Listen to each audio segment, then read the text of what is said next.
Bonjour à toutes et à tous, ravi de vous retrouver pour ce nouveau numéro du Buzz TV diffusé sur Figaro TV. Je suis accompagné de Damien Canives. Ça va Damien? Super, en forme. Ravi de vous accompagner. Vous n'êtes pas couché trop tard hier après la première sur W9? Un petit peu quand même, je ne vous cache pas, je suis un peu fatigué, mais je suis là et je suis content d'être ici.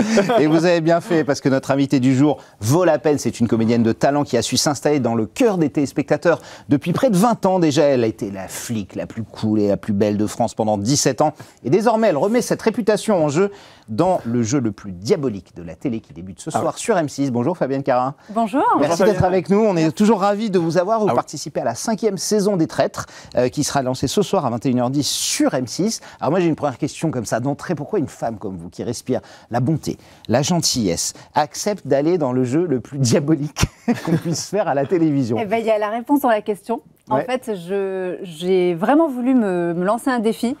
C'est vrai que j'aime bien les émissions bienveillantes, voilà, j'avais fait Bienvenue au monastère. Oui, bien sûr. On sent que c'est plus votre truc. Tout à fait. J'étais complètement comme un poisson dans l'eau. Et là, je me suis dit, ça arrive à moi, donc je vais le prendre. Ouais. Je vais accueillir ça comme un défi. Et j'ai vraiment eu envie de tester autre chose de ce que je savais faire et d'aller contre ma nature pour essayer d'évoluer. Vous connaissiez? C'est ça, vous avez déjà vu l'émission avant quand même? J'ai tout regardé. Une vraie découverte? Alors j'avais regardé un petit peu de façon non assidue et quand on m'a proposé, j'ai tout regardé. Ah oui. Toutes les saisons pour voir comment ça se passait, etc. Même les débriefs, les études de psychologues, de gestuels, etc. Ce qui ne sert absolument à rien. Pas du tout. Une fois qu'on est dans le jeu. Et là, par exemple, cette saison qui démarre ce soir, c'est par curiosité. Est-ce que vous, en tant que candidat, vous avez déjà vu les épisodes ou pas du tout? Je n'ai rien vu du tout. Vous ne voyez rien en fait, c'est ça? C'est d'ailleurs pour ça que je suis un petit peu moins à l'aise que dans une promo de film, qui est beaucoup plus mon élément. Parce qu'en fait, c'est vrai que quand on a un film, on connaît le scénario. Bien sûr. Là, vous savez ce qui s'est passé, vous l'avez tourné déjà. Mais vous ne savez pas comment ça va être montré. Mais il y a plein de choses off qu'on ne sait pas, qu'on ne voit pas. Et que vous ne savez toujours pas à la fin du tournage. Et que je ne sais toujours pas ce que disent les gens quand on n'est pas là, les manigances, les suppositions. Bon, il y a des fois, on parlait à la salle des conseils. Enfin, non, la salle, pas des conseils, la salle des... Oui, là où il y avait la salle de réunion. Oui, bien sûr. Voilà. La salle de réunion de désignation. Et là, j'étais surprise parfois qu'on m'attaque sur des trucs. Ok, très bien. Qu'est-ce qui s'est passé en coulisses? Non, mais ça donnait l'occasion aussi d'expliquer son point de vue, de titiller un peu les... Mais c'est vrai que c'est très, très, très loin de ma nature. Je ne suis pas à l'aise dans ce genre d'exercice qui va aller pour pousser les autres dans leur retranchement, les mettre en défaut. C'est pas mon truc, en fait. En fait, je suis plus dans l'idée de mettre les gens à l'aise. On va vous découvrir, évidemment, parce qu'il y en a d'autres qui, eux, ne se gênent pas pour jouer les traites et qui adorent ça en plus. On va en parler dans un instant de cette émission et de ce jeu. Ce sera juste après les news médias de Damien Canives. Ces infos, évidemment, c'était la rentrée hier avec Léa Salamé qui a fait ses premiers pas aux 20h. Madame, monsieur, bonsoir. Voici les 3 premiers mots qu'elle a prononcés hier, en effet, aux commandes du JT du soir sur France 2. Léa Salamé a en effet succédé hier à Anne-Sophie Lapix, qui a quand même occupé ce fauteuil pendant près de 8 saisons. Alors après avoir clamé haut et fort à quel point elle était très heureuse d'écrire cette nouvelle page de l'histoire du journal télévisé, elle a dévoilé les titres, elle a lancé des reportages et ensuite elle a accueilli en plateau Michel-Édouard Leclerc, le patron des magasins Leclerc, afin d'évoquer avec lui la guerre des prix autour des fournitures scolaires. Et ce premier journal télévisé n'a pas fait forcément des montagnes de téléspectateurs. 4 millions quand même de curieux se sont rassemblés, ce qui représente 21% du public. C'est à peu près 1,5 million de téléspectateurs de moins que le JT du soir de TF1 présenté par Gilles Boulot. Pas beaucoup de monde en général devant la télé. Hier, il faudra attendre un petit peu. Alors Léa Salamé, c'est drôle parce qu'elle a dit que ce n'était pas du tout son plan de carrière, le JT. Tu es plus animatrice de talk-show, etc. Est-ce que ça vous est déjà arrivé, les traites, je pense que c'est un bon exemple, de faire un truc dans votre carrière qui n'était pas du tout prévu à la base et que vous avez fait quand même, Fabienne? C'est vrai qu'en tant que comédien, on a la chance d'avoir une espèce d'éventail des émissions que tout le monde rêve de faire, comme Fort Boyard, des émissions d'aventure. Vous avez chanté aussi, vous avez fait de la télé. Oui, alors moi, c'est vrai que je me considère comme comédienne parce que c'est l'exercice dans lequel je suis le plus à l'aise. Mais pour moi, je suis une artiste tout court. Donc oui, chanter, danser, jouer la comédie, présenter aussi une émission. Je pense que plus tard, c'est quelque chose qui me plaira. On m'a déjà proposé, mais je pense pense que ça sera quelque chose. Vous avez dans Maison à arrivera. vendre déjà faire 2-3 petites bricoles comme ça aussi. En tant que candidate, c'est plutôt. Oui, alors ma sœur, elle a fait, elle a fait Maison à vendre où du coup elle était en architecte d'intérieur et un petit peu présentatrice, parce qu'il faut présenter un petit peu. Voilà, c'est assez familial ce truc ma mère était institutrice, mon père est un grand orateur, et donc c'est vrai qu'on a ce truc, on aime bien parler en public. Et on vous a proposé quelle émission exactement? Alors, on m'a pas proposé une émission spécialement, on m'a proposé de faire une émission. On m'a proposé, est-ce que tu aimerais faire une émission quelqu'un qui avait envie de travailler avec moi. Et c'était quel type d'émission qu'on vous proposait? Quelque chose de testimonial ou vraiment quelle chaîne, quelle tranche horaire? Dites-nous tout. Non, j'ai pas envie de dire, mais non, mais c'était plutôt un talk show, quoi. C'était un talk show. Moi, les choses dans lesquelles je serais très à l'aise, c'est des genres L'amour est dans le pré. Alors ça, c'est totalement mon élément. C'est déjà, j'avais fait un spectacle qui s'appelait L'amour est dans le pré du pré immobilier, et je faisais parler les gens, se confier. J'adore aider les gens, en plus à trouver l'amour, en plus le domaine agricole, parce que moi je suis quand même issue d'un milieu rural. Donc voilà, tout ça, c'est des choses qui me plaisent, qui me plairont énormément, je pense, à un moment donné. Mais oui, des choses dingues. Donc si Karine Le Marchand s'en va, vous candidatez. Ils le savent, vous leur avez dit. Non, mais elle est super, donc qu'on profite d'elle au maximum. Ouais, mais Danse avec les stars, c'était un gros défi, par exemple. Mais ça développe la mémoire, la danse, la musique. Après, j'avais une mémoire d'éléphant. Ah ouais, à ce point-là. Ah ouais, j'avais des ailes qui me poussaient. C'était incroyable.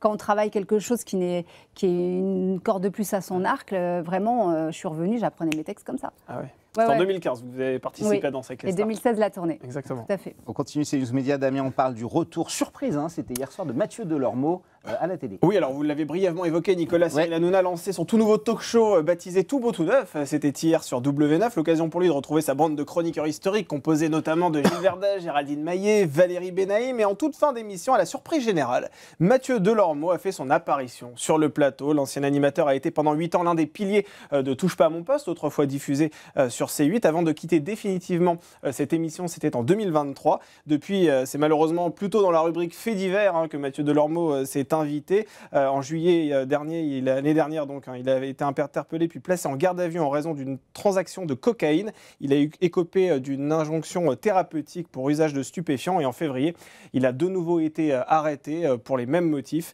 Bref, Mathieu Delormeau a promis de raconter tout en détail dans ce nouveau rendez-vous télévisuel qui rejoint donc officiellement maintenant en tant que chroniqueur.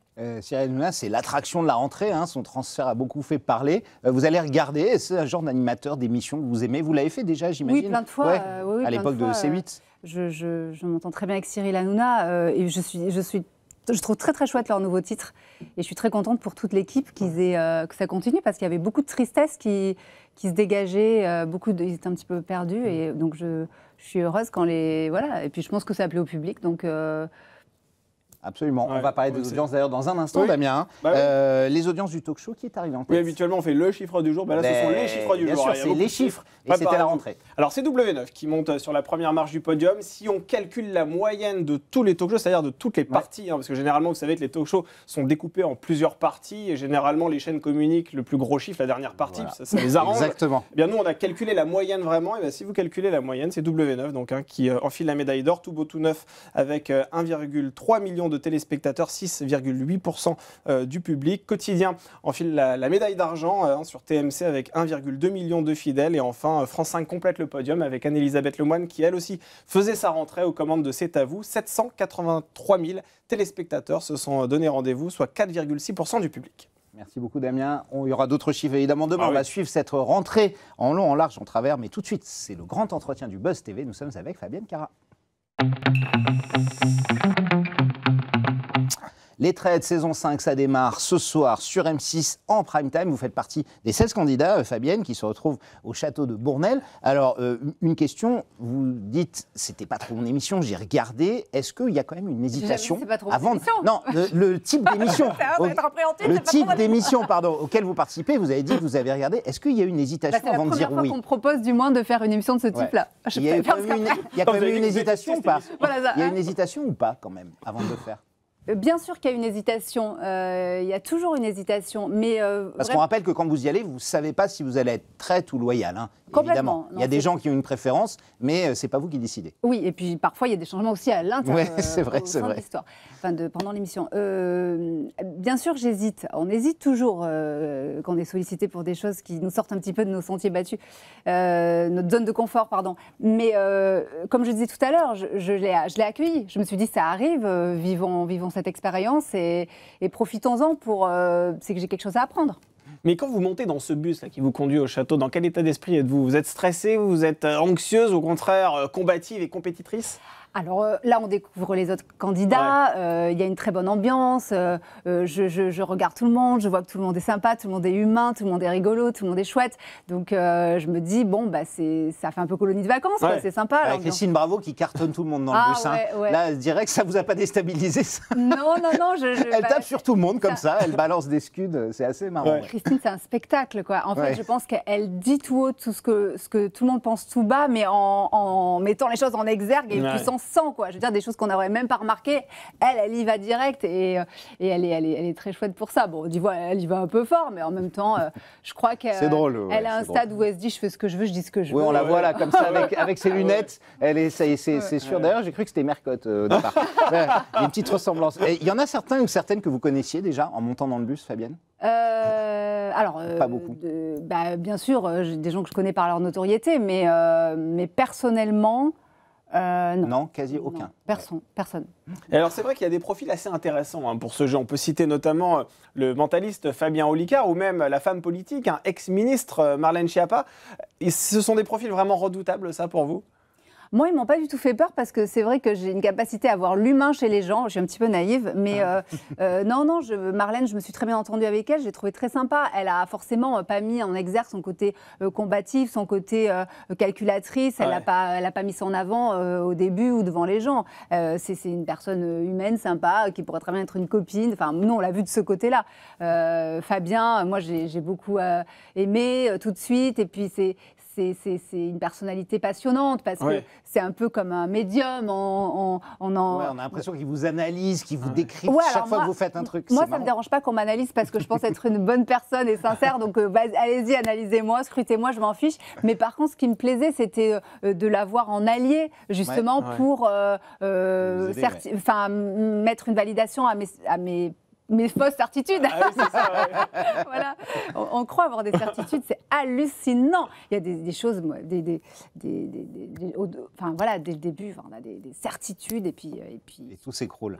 Alors, je suis peut-être naïf, mais vous avez joué une policière pendant 17 ans, vous êtes forcément penché. Mais est-ce que ça a aidé un tout petit peu ou pas du tout sur Enquête? Parce que, mine de rien, même si vous jouez le rôle d'une flic, vous développez aussi des choses que vous apprenez à faire. Non, ça ne sert pas du tout.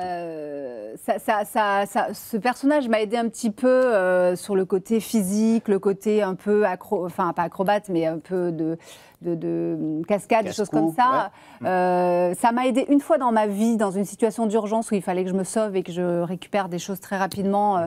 Donc dans une situation un peu grave, ça m'a servi. Je me suis dit, attends, dis-toi que tu es un flic et bascule ton cerveau dans quelque chose de hyper pragmatique. C'est quoi, vous avez vécu un cambriolage? Non, c'était un truc trop perso, mais vraiment une situation où il fallait que mon cerveau ne soit pas du tout altéré par l'émotion et que je rebascule tout de suite dans le factuel. Et ça, je me suis mise dans la peau d'une flic pour y arriver. Après, non, encore une fois, quand on est comédien, on a des textes, on a des situations, on a des comédiens, on sait ce qu'il va dire, on sait ce qu'on va dire nous, on a un décor. Là, on est immergé, on ne sait pas. Il y en a qui vont voilà, j'étais quand même un petit peu épargnée, mais je veux dire, il y en a qui ont été quand même bien un peu bousculés, un peu remués, et puis il y en a, ils osent vraiment poser des questions cash, ça met les gens mal à l'aise. Mais malgré tout, c'est facile du coup pour vous de mentir, vu que vous êtes comédienne. Si vous vous mettez vraiment dans un rôle que vous n'avez pas envie de dire la vérité, vous pouvez le faire avec brio et personne ne saura que vous êtes en train de mentir. Je vais peut-être dire quelque chose qui va vous surprendre ou plein de gens ne seront pas d'accord avec moi. Mais moi, je trouve que pour être comédienne, il faut être très sincère dans la vie, pour être nourri de vraies choses. Et en plus, je suis arrivée à un stade de ma vie, ou un âge de ma vie, où je n'ai plus du tout envie de mentir ou d'être dans quelque chose de moyen. Moi, je veux être limpide, je veux être claire, me regarder dans une glace et voir une auréole autour. Je ne veux pas du tout être dans de la manipulation. Oui, mais si demain on vous donne un rôle de serial killer, vous allez devoir faire semblant. Puisque c'est pas vous dans la vie, Fabienne. Ça n'a rien à voir. Oh, c'est pas vous dans la vie, ça va. Mais non, mais à Action, on est un personnage. Oui, bien sûr, c'est ça. Donc vous savez aussi faire semblant. Mais quand on est comédien, on ment pas, on dit le texte qu'on a. Oui. Et si on a un personnage qui peut paraître inhumain ou qui peut paraître, qui va être le méchant, on va le comprendre, on va comprendre ses failles, on va comprendre pourquoi il en arrive là, comme on fait dans la vie quand on est un petit peu humain. Il y a quelqu'un qui va... D'ailleurs, je le disais tout le temps aux traîtres, je leur disais, attention, ceux qui ont été nommés traîtres ont été nommés traîtres. C'est un rôle qu'on leur donne. Il ne faut pas être trop dur ou trop vous pensez qu'ils le sont dans la vie. Les traîtres. Un traître, il va suivre ce qu'on lui dit. Alors bien sûr, c'est lui qui téléguide, c'est lui qui dit ce qu'il dit, et c'est lui qui commande quand même. Il a le droit d'être un traître humain ou pas humain. Mais en tout cas, en tant que traître, c'est un rôle qu'on nous donne et on doit assumer. Et c'est encore plus dur qu'acteur. À part Raymond Domenech, il l'était déjà dans sa précédente carrière, mais un traître. On plaisante. On aime beaucoup Raymond. Je plaisante aussi. Alors c'est vrai qu'il y a beaucoup on va pas tout spoiler. Il y a des trucs incroyables. Il y a des créatures surgies du passé qui arrivent, dont l'une qui va vous accueillir directement avec un dilemme terrible, mais terrible dès votre arrivée au château. Est-ce que ce genre de choses, on n'est absolument pas préparé? Parce que vous m'avez dit, j'ai vu toutes les saisons, j'ai regardé. Mais ils inventent toujours des choses nouvelles. Ça, ils ne l'avaient jamais fait encore. Ouais, c'est même pire que ça. C'est-à-dire qu'au début, quand on nous a demandé de faire un choix, c'est-à-dire qu'on ne savait même pas du tout qui avait sous la cape. Sous la cape, oui, bien sûr, c'est des gens masqués. Entre cette personne, on ne sait rien. En fait, on doit choisir entre on ne sait pas quoi et sacrifier quelqu'un. Quelqu'un que vous connaissiez depuis 3 minutes. Oui, c'est ça. Mais est-ce que oui, mais on était quand même une équipe déjà formée. Est-ce que si on sacrifie quelqu'un, est-ce qu'il va être vraiment sacrifié ou est-ce que c'est la personne qui choisit qui va être... En fait, on ne sait rien. Vous savez rien. C'est pas parce qu'une personne avance et dit OK, moi je dis elle vire ou lui vire et ce personnage rentre. On ne sait pas. Est-ce que dire ah bah non en fait c'est toi qui t'as avancé qui va virer. On ne sait rien. On ne sait pas. C'est même un peu frustrant, j'imagine, pour vous, parce que vous ne savez pas véritablement quelles sont les règles du jeu. Mais il n'y a pas. En fait, les règles sont nourries constamment par l'imagination d'Éric Antoine. Et voilà, donc forcément. Il y aura un twist incroyable, d'ailleurs, dès le conseil. On ne révèle pas, mais effectivement, vous allez voir. Alors, il y a quelque chose d'intéressant qu'on peut rêver, parce que c'est juste un mot. C'est avant le premier conseil qui désignait traître, régulièrement, Éric Antoine reçoit tous les candidats, un par un, il vous interroge. Comment vous vous sentez? Est-ce que vous aimez être très loyal, etc. Avant de faire son choix. Et quand il vous pose la question, est-ce que vous seriez une bonne traître, Fabienne? Vous répondez oui et non. Parce que la plupart des gens disent oui ou non. Vous dites un peu les deux. Moi, j'étais complètement perdue. C'est drôle. Qu'est-ce que ça veut dire, en fait? C'est-à-dire que... Vous seriez une bonne traître, vous dites oui et non. En fait, dans le fond, j'avais pas envie de l'être. Ouais. Et après, dans la matière, je me disais pourquoi pas, parce que je peux peut-être... c'est comme ça que je vais vraiment apprendre de moi, que je vais vraiment apprendre à me dépasser. Et c'est comme ça que je vais vivre l'aventure à fond et pas un petit peu en retrait en tant que loyale. Donc, en fait, j'étais incapable de décider et je voulais faire confiance, pas à la vie, mais presque. Je voulais faire confiance à ce qui devait m'arriver. Et d'ailleurs, j'ai fait un lapsus. À un moment donné, j'ai dit je voulais être traître alors que je voulais pas. Enfin, je sais plus. J'ai fait un lapsus qui était très, très drôle, 2 fois en plus. Voilà, donc c'est. En fait, j'étais vraiment perdue. Ouais. Je savais vraiment pas, et mon inconscient devait vouloir l'être, mais mon pragmatisme devait dire non, c'est pas une bonne idée.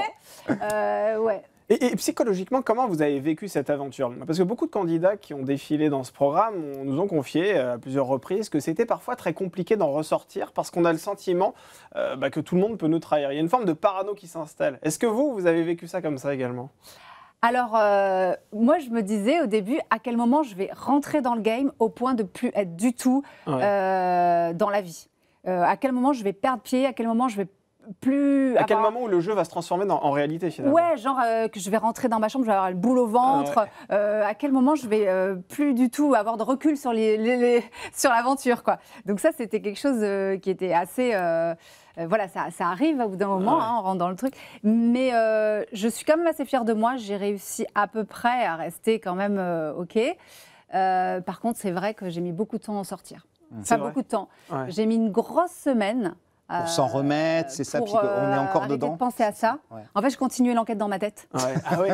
Je continuais. Vous refaisiez le film en fait. À réfléchir, je continuais, à analyser les trucs.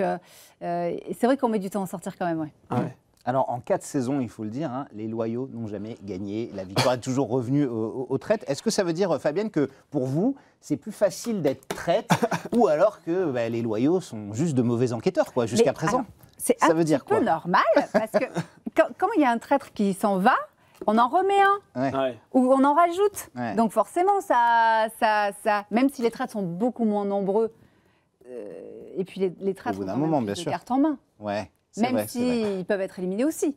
Mais donc oui, c'est un petit peu normal que les traîtres gagnent. Bon, on verra cette saison si jamais il y a du changement. Alors c'est vrai qu'il faut... Moi je ne sais pas s'ils ont gagné ou pas. Non, nous non plus. On ne sait pas, on n'a pas vu. Pour de vrai en plus. On n'a pas vu. À part le premier épisode, on n'a pas vu. C'est vrai. M6 ne nous a pas envoyé encore. Alors c'est vrai que vous jouez pour l'association Rose Up. Chaque candidat défend une association et cette association vient en aide aux femmes atteintes de cancer. Est-ce que vous pouvez nous raconter un peu les coulisses de cet engagement ?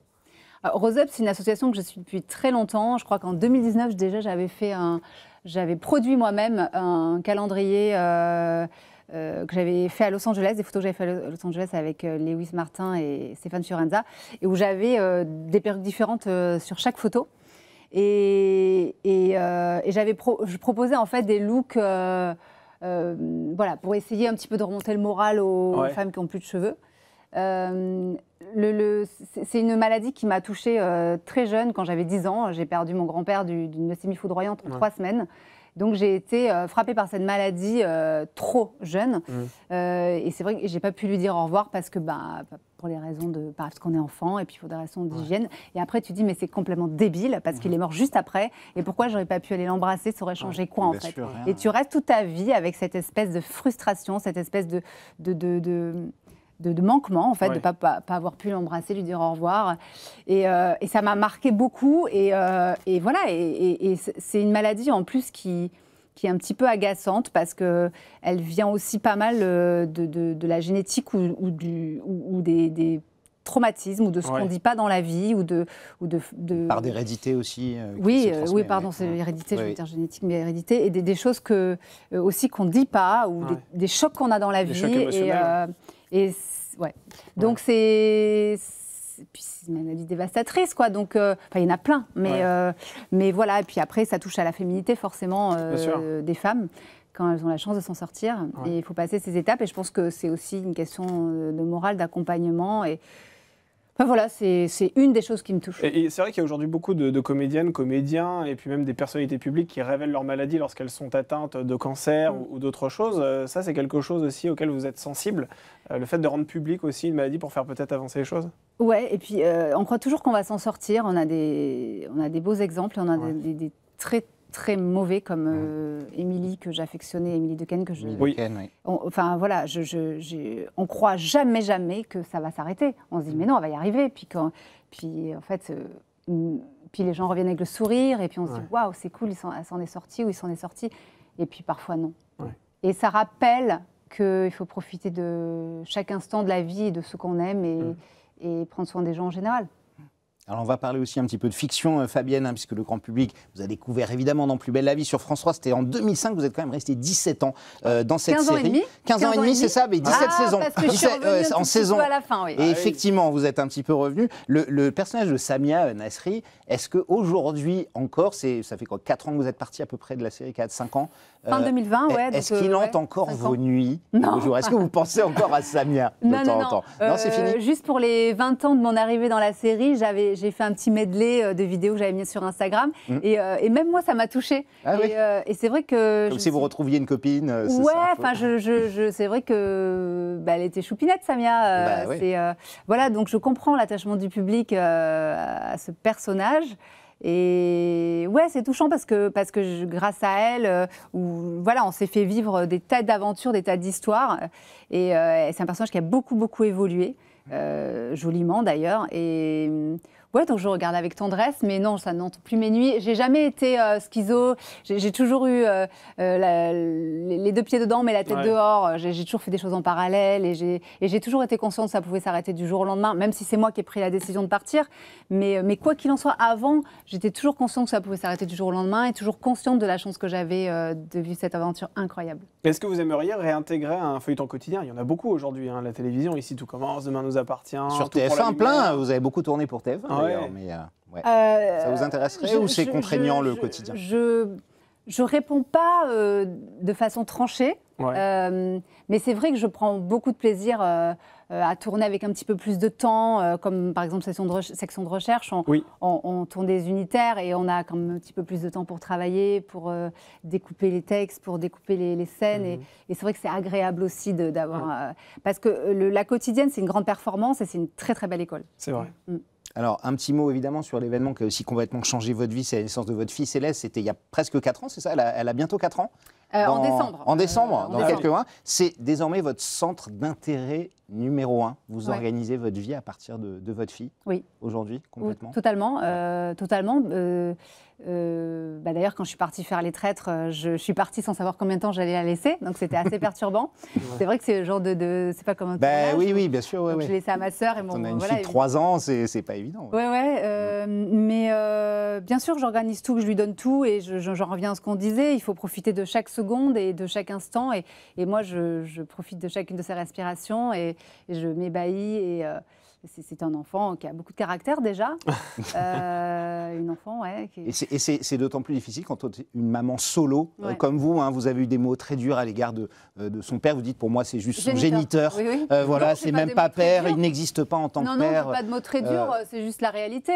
Il l'a pas reconnu, donc je peux pas l'appeler autrement que elle. Des fois, ça lui arrivait de dire 2-3 fois papa pour lui, mais c'est trop de souffrance pour ma fille, c'est trop de solitude qu'on a. Alors je ne veux pas de lui dans ma vie, ni dans sa vie à elle, mais